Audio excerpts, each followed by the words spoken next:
नमस्कार बंधुरा महुआर्स रान्नारंगे आपनादेर सकलके स्वागत। आज आमी बानाबो उड़ीष्याय फेमास डालमार रेसिपि।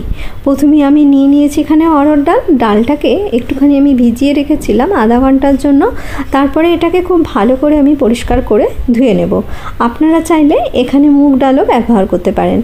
এই ডালমা রেসিপিটি মুগ ডালেও হয় আবার অরহর ডালেও হয়। আমি এখানে নিয়ে নিয়েছি কিছু সবজি, নিয়েছি একটা পটল, একটু কুমড়ো, একটু পেঁপে, আর নিয়েছি এক টুকরো কাঁচকলা, আর নিয়েছি এক টুকরো আমি এখানে গাজর, আর একটা আমি এখানে কচু নিয়েছি, আর নিয়েছি একটু বিনস আর অল্প একটু পরিমাণে বেগুন।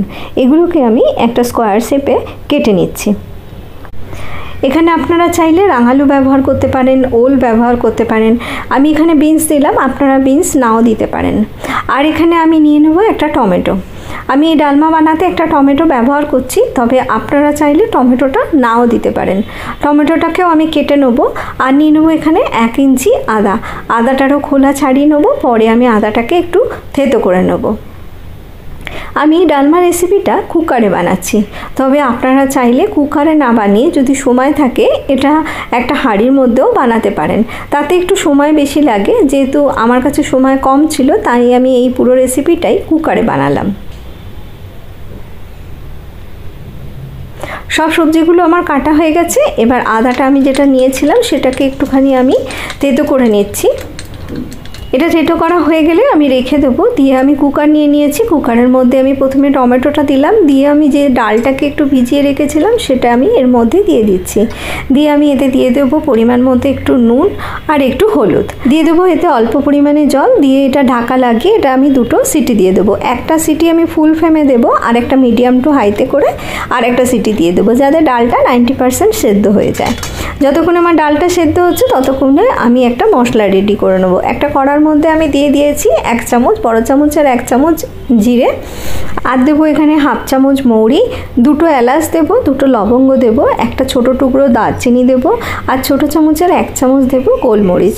এই সবগুলো দিয়ে একটু ভালো করে ভেজে নিয়ে এটাকে আমি গুঁড়ো করে নেবো। তবে খুব গুঁড়ো একদম মিহি পেস্ট করব না, অল্প একটু দানাদার থাকবে এরকম পেস্ট করে নেবো। ডালটা আমার দেখুন একদম 90% সেদ্ধ হয়ে গেছে। এবার এটার মধ্যে আমি যে সবজিগুলোকে কেটে রেখেছিলাম সেগুলো দিয়ে দেবো।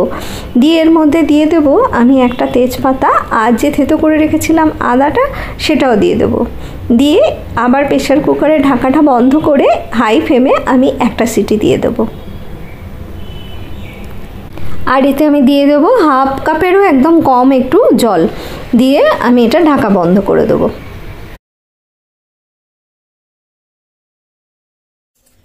দেখুন প্রেসার কুকারের ঢাকাটা আমি খুলে নিয়েছি। ডাল আর সবজি খুব ভালো করে এগুলো আমার সেদ্ধ হয়ে গেছে। এবারে আমি এর মধ্যে মিশিয়ে দেবো আর একটু পরিমাণে নুন। যেহেতু নুনটা একটু কম ছিল সবজি দেওয়ার পর, সেই জন্য মিশিয়ে দিলাম একটু নুন। আর দিয়ে দেবো এর মধ্যে নারকেল কোড়া। সব উপকরণগুলো দিয়ে ডালটাকে ভালো করে একটুখানি আমি মিশিয়ে নেব। মিশিয়ে নিয়ে একটু ফুটিয়ে নেব। যতক্ষণ এটা ফুটবে ততক্ষণে কড়া আমি একটা নিয়ে নিয়েছি, তার মধ্যে দিয়েছি 1 চামচ ঘি, আর দিয়ে দেবো 1/2 চামচ এখানে গোটা জিরে, 2টো শুকনো লঙ্কা, আর খুব সামান্য পরিমাণে হিং। এই সবগুলো দিয়ে এগুলো যখন একটু ভালো করে ফুটে উঠবে, একটু ভালো সুগন্ধ বেরিয়ে আসবে, তখন এটা আমি ওই যে ডালটা আমি ফুটছিল তার মধ্যে এটাকে মিশিয়ে দেবো।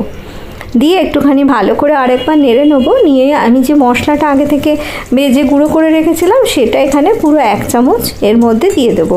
দিয়ে ভালো করে মিশিয়ে নিলেই আমার ডালমা একদম রেডি হয়ে যাবে। এই গুঁড়ো মশলাটা ব্যবহার করলে ডালমা থেকে খুব সুন্দর একটা সুগন্ধ বেরোয়, আর খেতেও খুব সুস্বাদু হয়। আশা করি আপনাদের আমার এই রেসিপিটি ভালো লেগে থাকবে। যদি ভালো লেগে থাকে তাহলে অবশ্যই একবার এটা বাড়িতে বানিয়ে দেখবেন।